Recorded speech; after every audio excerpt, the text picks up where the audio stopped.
Three learning hub में आप सभी का स्वागत है। ये क्लास 15 है। आज हम जीन पियाजे की थ्योरी कवर करेंगे A1 human growth and development वाले कोर्स कोड में।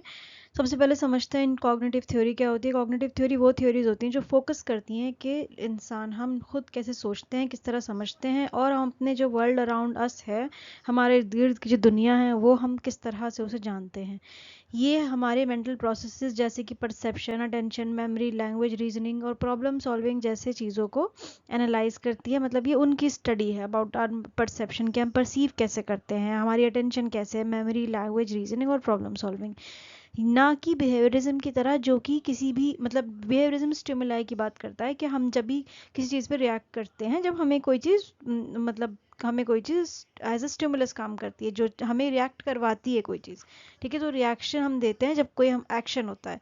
लेकिन कॉग्निटिव थ्योरी ये बिलीव करती है कि माइंड जो है वो एक्टिवली ऑर्गेनाइज करता है information rather than just reacting to stimuli. जैसे कि हमने जो थ्योरीज देखी हैं उसमें हमने क्या देखा था कि डॉग जो है, पावलोव की थ्योरी में, कि डॉग जो है वो सेलिवेट करता है, ठीक है। और क्यों सेलिब्रेट कर रहा है? क्योंकि उसे स्टिमुलाई मिल रहा था, फूड, और धीरे धीरे फिर कंडीशनिंग होती है, वो बेल पे सेलिब्रेट करना स्टार्ट कर देता है। लेकिन कॉग्निटिव थ्योरी क्या बात करती है, बिलीव करती है कि माइंड जो है वो एक्टिवली ऑर्गेनाइज करता है इन्फॉर्मेशन को, ठीक है। ये एक्सप्लेन करता है कि बच्चे किस तरह से इन्फेंसी से अडल्टहुड तक ग्रो करते हैं, और उसी की ग्रोथ के अकॉर्डिंग अनुसार साथ साथ उनकी जो है थिंकिंग वो भी चेंज होती है। की अजम्पशन क्या है कॉग्निटिव थ्योरी के, कि बच्चा जो है वो एक्टिव लर्नर है और वो अपनी नॉलेज खुद अंडरस्टैंडिंग और अपनी नॉलेज खुद कंस्ट्रक्ट करता है अपनी अंडरस्टैंडिंग पर जो वो दुनिया से उसने ली है। और ये दूसरी चीज़ ये कहती है कि थिंकिंग एक ऑर्डरली वे में होती है, जिस तरह हम ग्रोथ एंड डेवलपमेंट वाले चैप्टर में हमने डिस्कस किया था कि एक ऑर्डर में ग्रोथ होती है। तो थिंकिंग भी तो एक ग्रोथ का पार्ट ही है, मैच्योरेशन, ठीक है। पहले हम सोचते हैं, समझते हैं, देखते हैं, फिर सोचते हैं, समझते हैं।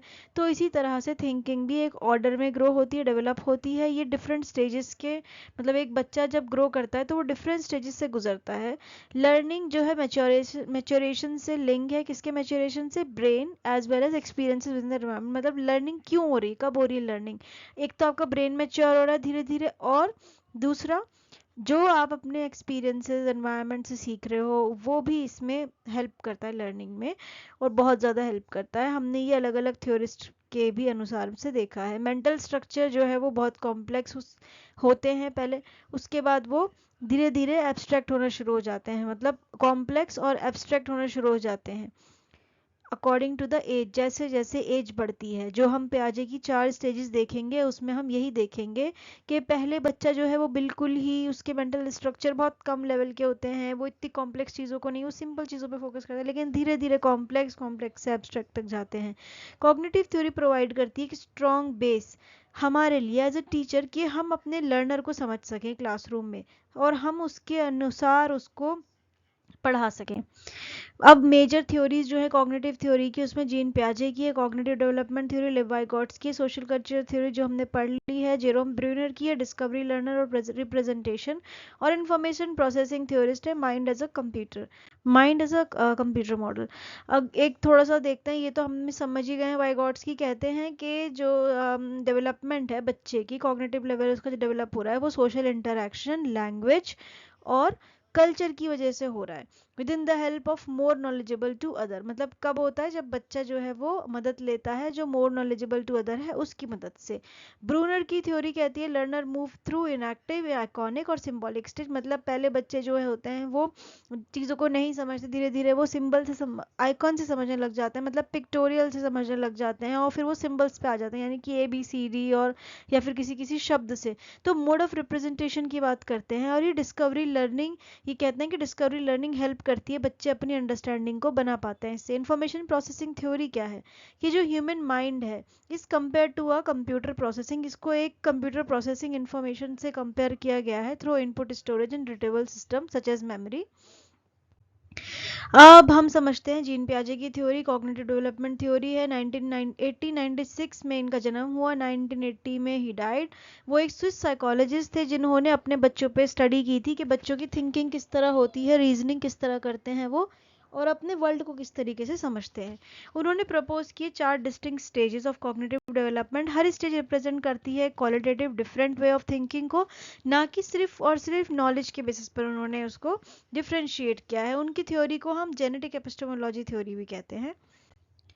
की कॉन्सेप्ट क्या थे प्याजे के? प्याजे के अकॉर्डिंग इंटेलिजेंस डेवलप होती है जब बच्चा एक्टिवली इंटरेक्ट करता है एनवायरनमेंट में। चिल्ड्रन बिल्ड मतलब वो खुद ही अपना सेल्फ कंस्ट्रक्टर है, बच्चा अपनी नॉलेज को खुद बना रहा है।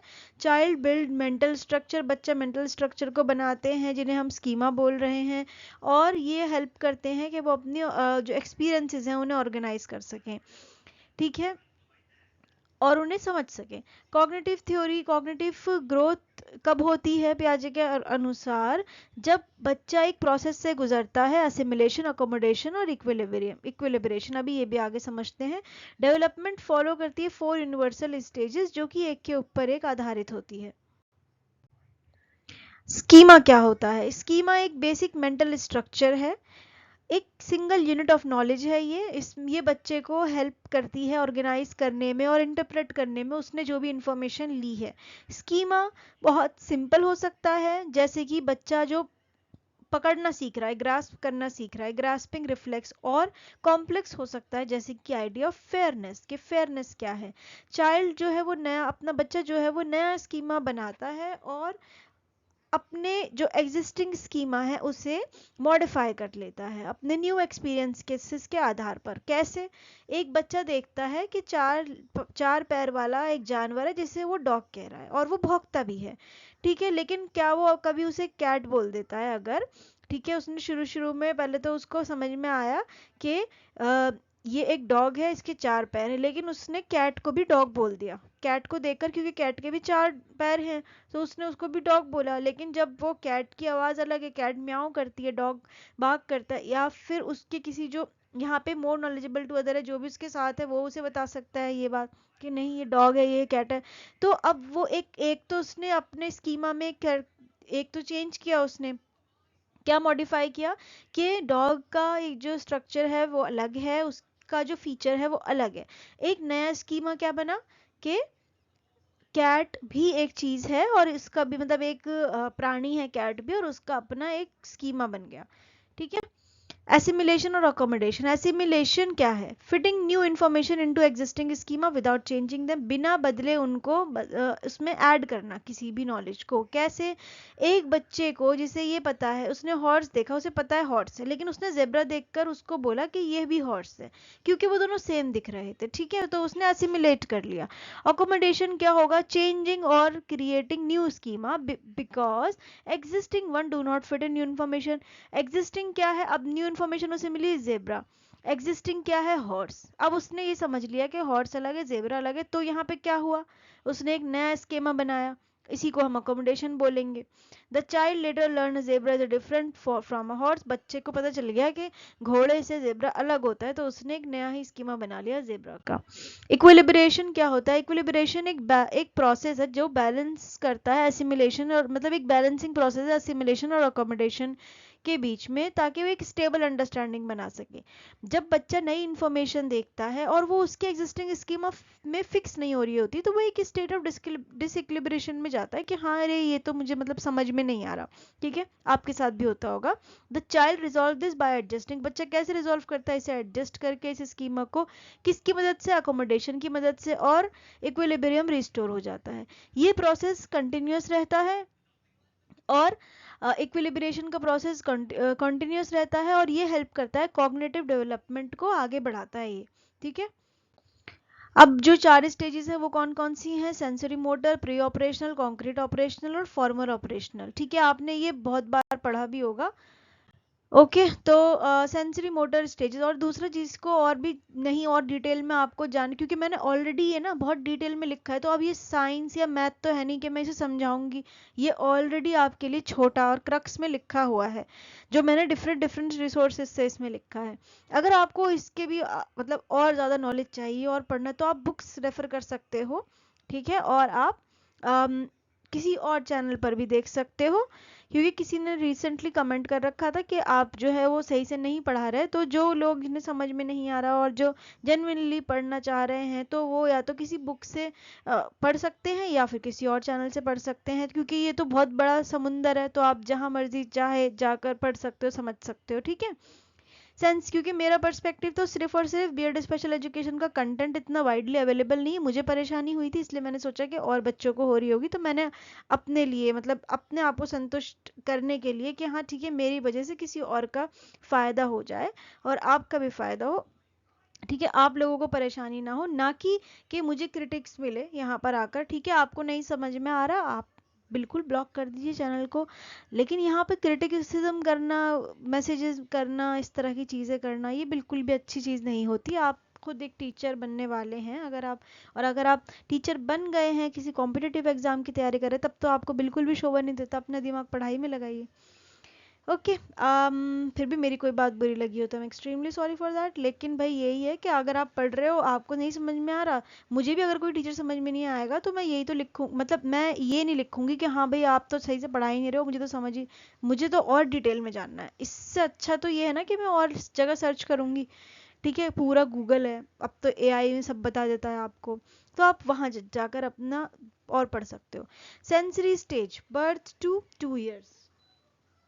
नाउ इन्फेंट, अब हमें पता है ये जो स्टेज सेंसरी मोटर स्टेज, इसका मतलब क्या है, बच्चा सेंसेस से और अपनी मोटर एक्टिविटीज से सीखता है, ये जन्म से 2 साल तक होती है। एक सेकेंड।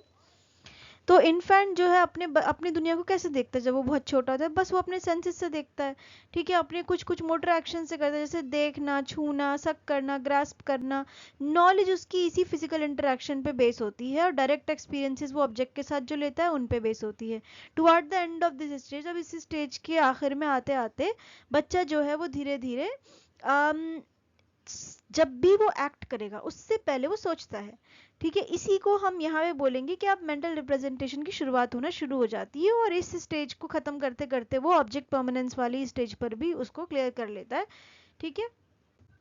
ऑब्जेक्ट परमानेंस क्या होता है, ये एक अंडरस्टैंडिंग होती है कि जो ऑब्जेक्ट एग्जिस्ट करता है जब वो मेरी आंखों के सामने नहीं है, जो जिसे हम बोलते हैं out of sight out of mind. बच्चा 9 महीने तक, 8 से 9 महीने तक, किसी मतलब उससे पहले पहले बच्चे के अगर सामने आपने कोई चीज रखी और हटा दी तो वो भूल जाता है, उसे नहीं पता, लेकिन 8-9 महीने के बाद वो ये डेवलप करना शुरू कर देता है कि नहीं, जो चीज हिडन है वो है, मतलब वो अभी है, ठीक है। तो इसी कॉन्सेप्ट को ऑब्जेक्ट परमानेंस बोलते हैं। Before this understanding develop, infant behave as a hidden object, कि बच्चों को लगता है कि वही जो कि वो कंप्लीटली डिसअपेयर हो चुकी है। ओके अब हम देखते हैं स्टेज 2, प्री ऑपरेशनल स्टेज, जो कि 2 से 7 साल तक की उम्र में होती है। अब यहाँ पर बच्चा जो है वो भाषा का उपयोग करना शुरू कर देता है, अब वो सिंबल से ऑब्जेक्ट को रिप्रेजेंट करता है, आइडियाज एक्सपीरियंसेस रिप्रेजेंट करता है, उसकी थिंकिंग बहुत इंटुएटिव होती है rather देन लॉजिकल, और वो स्ट्रांगली इन्फ्लुएंस होता है अपीयरेंसेस से। प्रिटेंड प्ले होता है, यहाँ पे सिम्बॉलिक प्ले होता है, ये बहुत ही कॉमन हो जाता है इस स्टेज में। बच्चे इस स्टेज में अभी मेंटल ऑपरेशन को परफॉर्म नहीं कर सकते, जैसे कि कंजर्वेशन, क्लासिफिकेशन और रिवर्सिबल थिंकिंग। सिंबॉलिक थिंकिंग और प्रिटेंड प्ले क्या होता है, सिंबॉलिक थिंकिंग एक एबिलिटी होती है जिसमें वर्ड, इमेजेस और ऑब्जेक्ट का यूज करके आप बिना फिजिकल प्रेजेंटेशन के अब चीजों को रिप्रेजेंट करते हो, ऑब्जेक्ट को रिप्रेजेंट करते हो। रैपिड ग्रोथ, यहाँ वोकैबुलरी में बहुत रैपिड ग्रोथ होती है, और लैंग्वेजेस में इस स्टेज पर लैंग्वेज और वोकैबुलरी मेन कॉन्सेप्ट होते हैं, जो कि मतलब मेन ग्रोथ के कॉन्सेप्ट होते हैं। प्रिटेंड प्ले क्या होता है कि बच्चा प्रिटेंड करता है कि वो एक बॉक्स को कार समझ सकता है, एक डंडे को मतलब वॉन्ड समझ सकता है, तो यहाँ पर वो प्रिटेंड प्ले करता है। ये ग्रोइंग एबिलिटीज को दिखाते हैं, दर्शाते हैं। ये स्टेज ये भी शो करती है, इस स्टेज में जो बच्चा है वो ड्राइंग और मेक बिलीव गेम्स खेलना शुरू करता है। सेंट्रिज्म का प्री ऑपरेशनल स्टेज में क्या कॉन्सेप्ट है, ईगोसेंट्रिज्म में एक टेंडेंसी, देखो ये स्लिप ऑफ टंग हो रहा है बार बार। अब ये भी बहुत अच्छी चीज़ है कि हम जब पढ़ते हैं डिसेबिलिटीज़ के बारे में, जो कि लैंग्वेज की नहीं, जो मसल्स की वजह से होती हैं। अब ये किस कारण हो रहा है मेरे साथ पता नहीं, लेकिन कुछ शब्दों में स्लिप ऑफ टंग होता है, तो ये भी डिसेबिलिटीज का मतलब, ये फॉरेन डिसेबिलिटीज तो नहीं है, लेकिन ये एक परेशानी होती है जब हम बोलते हैं ना स्पोकन लैंग्वेज में दिक्कत हो रही है, मसल्स में प्रॉब्लम हो रही है। तो ईगोसेंट्रिज्म, अब भी मैंने सही से नहीं बोला, तो ये आपके हर अपने बात में भी लर्निंग किया करो, ठीक है। तो tendency of young children to see world, अब बच्चा यहाँ पे क्या सोचता है, ईगो सेंट्रिज्म तो अभी भी कुछ लोगों में बहुत होगा जो कि नेगेटिव कमेंट करते हैं। तो यहाँ पे क्या है कि ये बिंदु है वो बच्चा जो सोच रहा है कि जी मैं ही हूँ सब कुछ, और तो ये सब तो मेरे इर्द गिर्द है, ये सब मेरी दुनिया है, मैं मतलब इनकी दुनिया मैं हूँ, ये मेरी दुनिया नहीं है, ये दुनिया मुझसे है, मैं इस दुनिया से नहीं हूँ। ठीक है, तो ये दुनिया मेरी है। ये ही ईगोसेंट्रिज्म होता है जहाँ पे बच्चा ये समझता है कि ये जो दुनिया है ना, ये सिर्फ मेरा पॉइंट ऑफ व्यू, मतलब ये सिर्फ मेरे लिए है, उसका ही पॉइंट ऑफ व्यू मायने होगा, उसको दूसरे की फीलिंग समझने में परेशानी होती है, वो उनकी थॉट समझने में परेशानी होती है, दूसरों का पर्सपेक्टिव जानने में उसके लिए मुश्किल आती है 2 से 7 साल तक की उम्र में। पियाजे डेमोन्स्ट्रेट करते हैं इसको 3 माउंटेन टास्क से, जहाँ पे बच्चा डिस्क्राइब करता है वो सीन जो वो अपने व्यू पॉइंट से देख पा रहा है। ईगोसेंट्रिज्म ग्रेजुअली रिड्यूस हो जाता है जैसे जैसे बच्चा ओल्डर स्टेज में आता है, मेच्योरिटी आती है और न्यू स्टेजेस पे वो जाएगा। कॉन्क्रीट ऑपरेशनल स्टेज जो कि 7 से 11 वर्षीय बच्चों में होती है। चिल्ड्रन यहाँ पे बिगिन करते हैं लॉजिकल सोचना, ठीक है, किसके बारे में कॉन्क्रीट इवेंट और रियल ऑब्जेक्ट के बारे में। अब वो मेंटल ऑपरेशंस को ऑर्गेनाइज कर पाएंगे, परफॉर्म कर पाएंगे, वो चीज़ों को क्लासिफाई ऑर्डर में रखना और सीरिएशन जैसे चीज़ों को भी, कॉन्सेप्ट को भी कर पाएंगे। इसको भी आगे हम देखेंगे तीनों चीज़ें क्या हैं। अब यहाँ पर बच्चे डेवलप करना स्टार्ट करते हैं कंजर्वेशन का प्रोसेस, ठीक है, ये फुल्ली डेवलप हो जाता है इस स्टेज पर आके।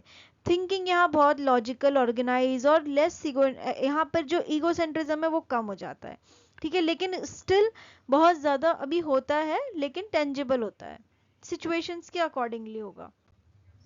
क्लासिफिकेशन एंड सीरिएशन, क्लासिफिकेशन वो एबिलिटी होती है जिससे हम ग्रुप कर पाते हैं चीज़ों को, ऑब्जेक्ट को, उनके किसी ना किसी शेयर्ड फीचर से, जैसे कि एक कलर की चीज़ों को हमने ग्रुप कर दिया, एक शेप और एक साइज की चीज़ों को।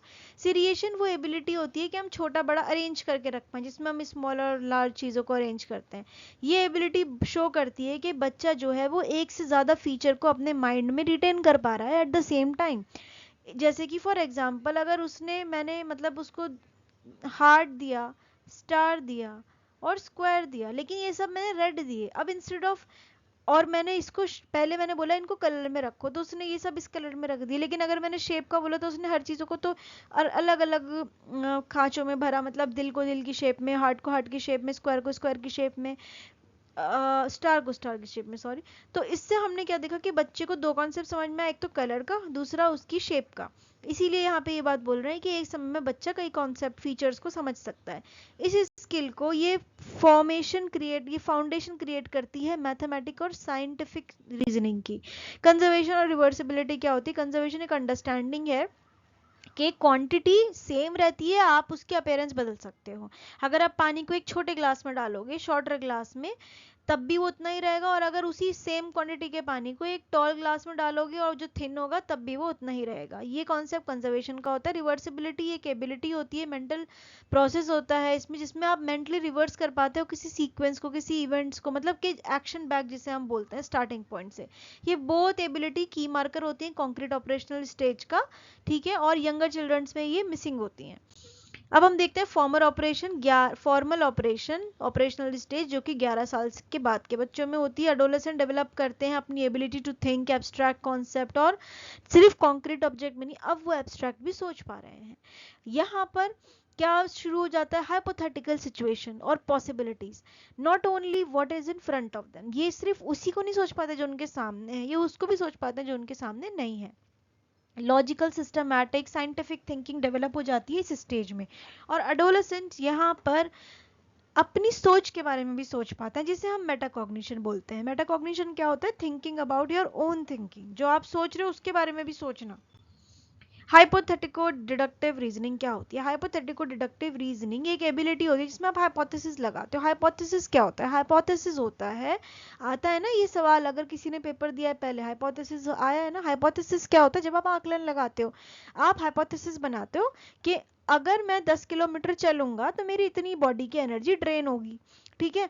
अब आपने ये आकलन लगाया जिसके लिए आप एक्सपेरिमेंट करो 10 किलोमीटर चल कर, या आपने सोचा मैं 4 घंटे पढ़ूंगा तो मैं DSSS भी क्लियर कर पाऊंगा, क्या कर पाऊंगी, तो उसमें अब आपने क्या सोचा, ये आपने हाइपोथेसिस लगाया। अब ये आप 4 घंटे पढ़कर क्लियर कर पाते हो नहीं कर पाते, ये रिजल्ट आएगा। ठीक है, तो यहाँ पर आप लॉजिकली वे में सोचते हो और एक साइंटिफिक वे में सोचते हो। एडोलेसेंस जो है वो थिंक कर पाते हैं कि जो स्टेटमेंट है वो कंसिडर कर रही है कई कई आउटकम्स को। ठीक है, तो वो अलग अलग स्टेटमेंट्स के आउटकम्स को कंसिडर करते हैं। This kind of thinking allow for planning, ये प्लानिंग अलाउ करती है, प्रॉब्लम सॉल्विंग और इवेल्युएटिंग डिफरेंट सॉल्यूशन, ये सपोर्ट करती है एडवांस लर्निंग को डिफरेंट सब्जेक्ट में, जैसे कि मैथमेटिकल, साइंस और फिलोसफी। अब ये जो 4 स्टेजेस है कौन कौन सी है, sensory motor, birth to 2 years, ये सब बस एक ग्लिम्स लिखा है, आप इसे देख सकते हो। हमने देखा है प्री ऑपरेशन 2 से 7 साल तक होता है, इसमें सिंबॉलिक थॉट और इगोसेंट्रिज्म की बात करते हैं हम। कॉन्क्रीट ऑपरेशन 7 से 11 साल तक, कंजर्वेशन, क्लासिफिकेशन, फॉर्मर ऑपरेशन 11 से।